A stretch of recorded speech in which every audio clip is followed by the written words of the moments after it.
Media press எல்லாருக்கும் மதிய வணக்கம். இந்த மேடையில் பார்த்தீங்கன்னா எந்த சீஃப் கெஸ்ட் இல்லாமல் ஏன் இது வச்சுருக்கேன்னா, யார் வேணாலும் நம்ம கூப்பிட்டா ஒரு ப்ரெஷர் பண்ணால் தம்பி விஜய் சேதுபதியோ இல்லை யாரோ வரிசையாக சொல்லலாம், பேர் சொல்லி கூப்பிட்டா வந்துடுவாங்க. வந்து என்ன செய்வாங்க, கொஞ்ச நேரம் பார்த்ததில்ல படத்தை பற்றி அப்படி இருக்குது இப்படி இருக்குது, தமிழ் சினிமாவை புரட்ட போகுது அப்படின்னு ஏதாவது ஒன்று சொல்லி, அப்படி இல்லாமல் ஓகே நாளைக்கு வரலாறு ஆகும் அப்படி இப்படின்னு சொல்லாமல், நம்ம ஏதோ படம் பண்ணியிருக்கோம், நமக்கு பிடிச்ச படம் பண்ணியிருக்கோம், நீங்கள் கொடுத்த காசுக்கு கண்டிப்பாக அது வேஸ்ட்டாக இருக்காது. ஏன்னா ஸ்கிரிப்ட் அவ்வளோ ஸ்ட்ராங்காக இருந்துச்சு. அதனால தான் சீஃப் கெஸ்ட் இல்லாமல் என்னுடைய நண்பன் கருணாமூர்த்தி ஐங்கரன் உடைய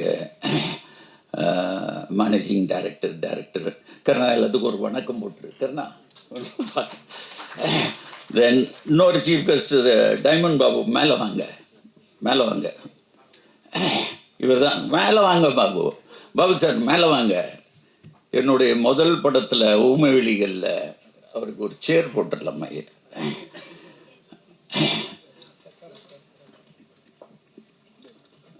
பிஆர்ஓ இன்ட்ரடியூஸ் ஆனது. இவரை பற்றி சொல்லணும்னா, ஒரு வாட்டி ஷூட்டிங்கில் ரஜினி சார் ஷூட்டிங் நடந்துட்டு இருக்கு, பிரபு இருந்தார், பிரபன் இருந்தாங்க, எல்லாம் இருக்கும்போது நாங்கள் போனோன்னே ஹீரோ ஹீரோ ஹீரோ இங்கே வாங்க அப்படின்னாரு. பாபு சார் பின்னால் 2 பேர் நிற்கிறாங்க, யார் என்ன நினச்சா என்ன அப்படின்னு சொன்னவர் தான். என்ன பாபு கரெக்டாக இல்லையா? எத்தனை பேர் இருந்தாலும் ஹீரோ ஹீரோன்னு ஆரம்பத்துலேருந்து சின்ன வயசுலேருந்து சொல்லி பழக்கம் ஆனதுனால அப்படியே கூப்பிடுறேன்னு சொன்னார். ஸோ இந்த படத்துக்கு ஒரு 3 சிறப்பு அம்சம் இருக்குது.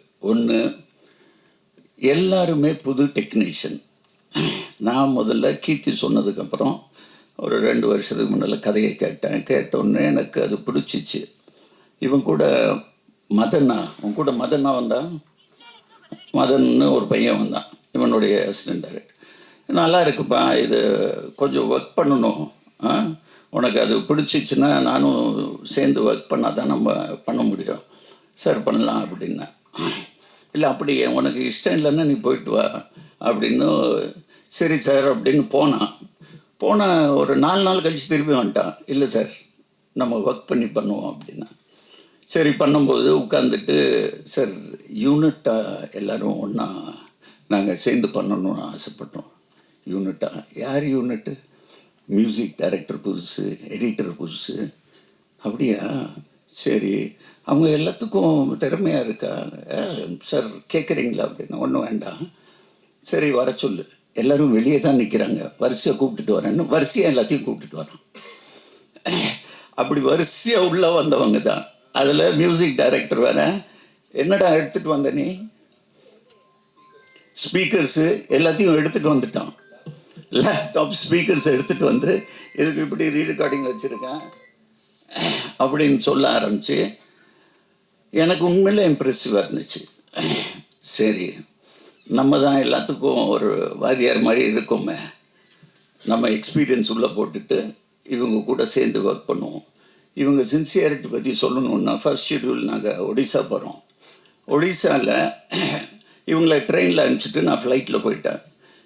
போகும்போது அங்கே அந்த பைக் ஷாட் பார்த்தீங்களா ட்ரெய்லரில், அந்த பைக் அங்கே ஹையர் பண்ணணும். நான் உதயிட்ட கூப்பிட்டுட்டு பைக்கு எந்த மாதிரி, சார் நாங்கள் ட்ரெயினில் வரும்போது தூக்கிட்டு வந்துட்டோன்னா. தூக்கிட்டு வந்துட்டிங்களா? ட்ரெயினில் புக் பண்ணி எடுத்துகிட்டு வந்துட்டாங்க, அது அவனோடைய பைக்கு. ஸோ அந்த பைக்கு சரி போய் எடுத்துகிட்டு வாங்கன்னா, பைக்கு புவனேஸ்வரில் இல்லாமல் கேல்கட்டா போயிடுச்சு. என்னடா நாளைக்கு ஷூட்டிங் கேல்கட்டாக்கு ஆள் அனுப்பிச்சிட்டு எடுத்துகிட்டு வந்துட்டாங்க. அவ்வளோ சின்சியாரிட்டி. ஸோ ஒவ்வொரு விஷயத்துலையும் இவங்க சின்சியாரிட்டி பார்த்துட்டு நான் உண்மையிலே எனக்கு ஊமை விழிகள் ஞாபகம் வந்துச்சு. அந்த மாதிரி தான் இந்த பசங்களை வச்சு ஒரு அருமையான டீம். இது ஹார்ட் ஒர்க்கிங். இன்றைக்கி சினிமா இருக்கிற கரப்ஷன் எதுவுமே இல்லை. வண்டி வந்தால் தான் இல்லை, எல்லாம் ஒரு 10 பைக்கில் வந்துடுவாங்க லொக்கேஷனில். ஒன்றா சாப்பிடுவோம், ஒன்றா இருப்போம். என் பிள்ளைகளோட 2 வருஷம் நான் இவங்க கூட தான் அதிகமாக இருந்தேன். ஸோ இவங்க எல்லாத்துக்கும் மிக்க பெரிய நன்றி.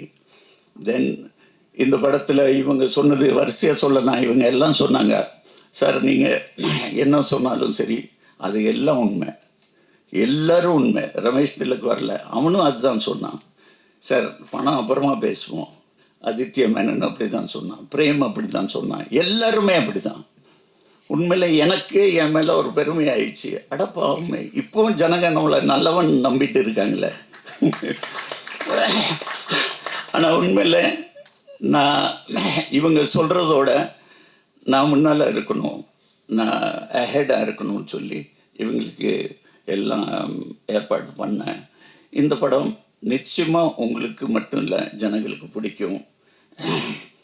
இதுக்கு மேலே நான் இன்னும் 2 பேரை நான் மென்ஷன் பண்ணோம்.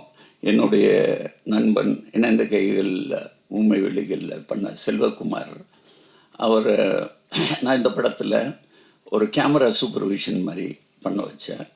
தென் வேலுமணி எனக்கு டைலாக் ரைட்டர், இந்த படத்துக்கு ஒரு புது டைலாக் ரைட்டர் சரவணன் குமார், அவர் வரல. அவங்க one of the co producer also, Saravanakumar and AK சேகர்னு. வேலுமணி ஒரு பெரிய ரைட்டர், அவர் தவறிட்டார். இந்த நேரத்தில் அவரையும் மனசில் வச்சுக்கிட்டு கண்டிப்பாக எங்கே இருந்தாலும் இந்த படத்துக்கு வெற்றிக்கு அவருடைய ஒரு ஒரு கான்ட்ரிபியூஷன் கூட இருந்திருக்கு. உங்கள் எல்லாத்துக்கும் அதிகமாக நேரம் ஆகிட்டு இருக்கு. மீண்டும் சொல்லுகிறேன், இது ஒரு தரமான படம், நிச்சயமாக மக்கள்கிட்ட போய் சேரும். நன்றி, வணக்கம். ஏதாவது பேசுகிறேன். அக்கேனம். ஸோ உதய், டைரக்டர் உதய் வந்து இந்த கதை எனக்கு ஒரு 4 வருஷம் முன்னாடி சொன்னார். கதை சொல்கிறதுக்கு முன்னாடி அவர் ஒரு வாட்ஸ்அப்பில் மெசேஜ் அனுப்பிச்சதான் எனக்கு ரீச் அவுட் பண்ணார். அவரோட ஷார்ட் ஃபிலிம் லிங்க் அனுப்பிச்சார், யாக்கை 3. அந்த ஷார்ட் ஃபிலிம் ஒரு நரேட்டிவ் அடாப்டேஷன் மாதிரி, ஆல்ரெடி இங்கிலீஷில் இருக்கிற ஒரு ஃபிலிம்லேருந்து. பட் அந்த ஃபிலிம், அந்த ஷார்ட் ஃபிலிமை ஹேண்டில் பண்ண விதம், அந்த டெக்னிக்கல் குவாலிட்டி அவ்வளோ சூப்பராக இருந்தது. அதை பார்த்தோடனே நான் டிசைட் பண்ண அவரை மீட் பண்ணி பேசணும் என்ன கதைன்னு. அப்போது அவர் இந்த கதை சுருக்கம் எனக்கு சொல்லி, அந்த ஷார்ட் ஃபிலிமில் இருக்கிற மெம்பர்ஸ் தான் இந்த டீமாக இருப்பாங்க அப்படின்னு உறுதியாக சொன்னார். அது எனக்கு ரொம்பவே பிடிச்சிருந்தது. ஏன்னா நம்ம ஒரு நியூ டீமோட சேரும்போது அவங்களுக்கு ஒரு ஒரு பேஷன், ஒரு ஃபயர் இருக்கும். அந்த ப்ராஜெக்டை வந்து they'll own it. ஸோ அந்த விதத்தில் எனக்கு ரொம்ப கான்ஃபிடெண்ட்டாக இருந்தது. அதே கான்ஃபிடென்ஸ், அதை விட அதிகமான ஒரு எக்ஸைட்மெண்ட் அண்ட் பேஷனோட தான் அப்பா இந்த ப்ராஜெக்டுக்குள்ளே வந்தார். ஒரு ப்ரொடியூசராக, ஒரு ஆக்டராக தாண்டி கதையில் நிறைய இன்வால்வ் ஆனார். நீங்கள் பார்த்துருந்தீங்கன்னா ஸ்க்ரீன் ப்ளே அப்பா பேர் தான் வந்திருக்கும். அப்பா வந்து ஊமை விழிகள், இணைந்த கைகள் பண்ண டைமில் நான் இன்னும் பிறக்கலை. பட் அந்த gang of boys, film institute boys ஒரு படம் எடுத்திருக்காங்க.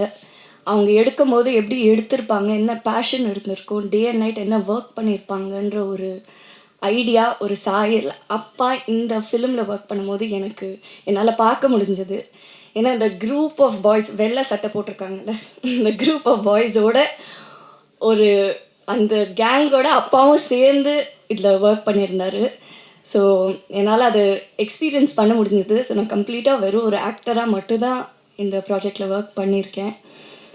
அண்ட் நம்மளை சுற்றி உலகத்தில் இப்போ நிறைய விஷயங்கள் நடக்குது. விபத்து, போர், இழப்பு, நிறைய இழப்பு, தினமும் ஒரு நியூஸ் வந்துட்டுருக்கு. ரொம்ப டிஸ்டர்ப் பண்ணுற விஷயங்களாக இருக்குது. இப்போது திடீர்னு அட் த சேம் டைம் நிறைய விஷயங்கள் நடந்துட்டுருக்கு.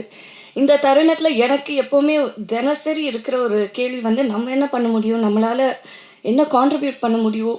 ஒரு ஹெல்ப்லெஸ்ஸான ஒரு சுச்சுவேஷனில் இருக்கிற ஃபீலிங் எப்போவுமே இருக்கும். பட் எனக்கு கிடைச்சிருக்கிற ஒரே பதில் வந்து, எனக்கு தெரிஞ்ச கலை, இந்த கலை மூலியமாக என்ன பண்ண முடியுமோ, ஒரு சின்ன விதத்தில் இருந்தாலும் நான் அதை தான் சூஸ் பண்ணுவேன். ரெஸ்பான்சிபிளாக இருக்கணும்.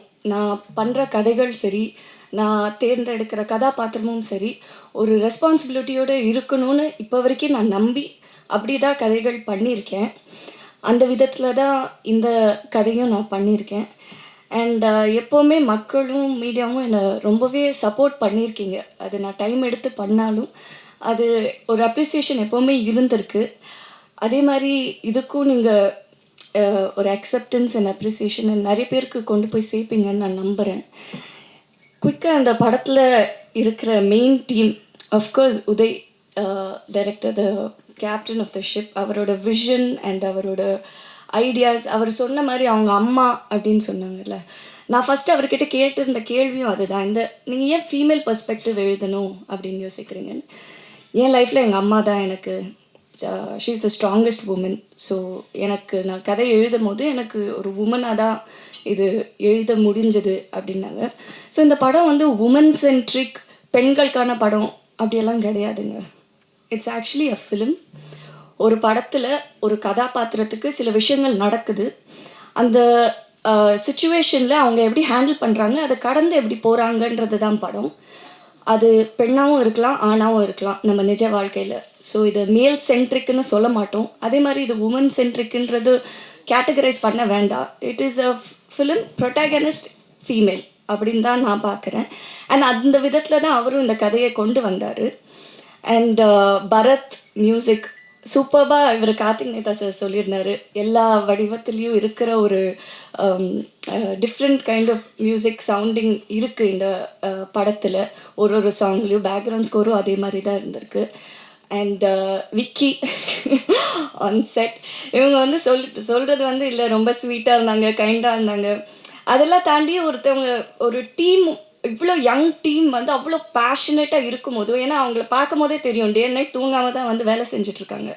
பட் அந்த ஃபயர் அண்ட் பேஷன் இருக்கும்போது நம்ம பண்ண வேண்டிய ஒரே விஷயம் வந்து நம்ம வேலையை ஒழுங்காக பண்ணுறது தான்.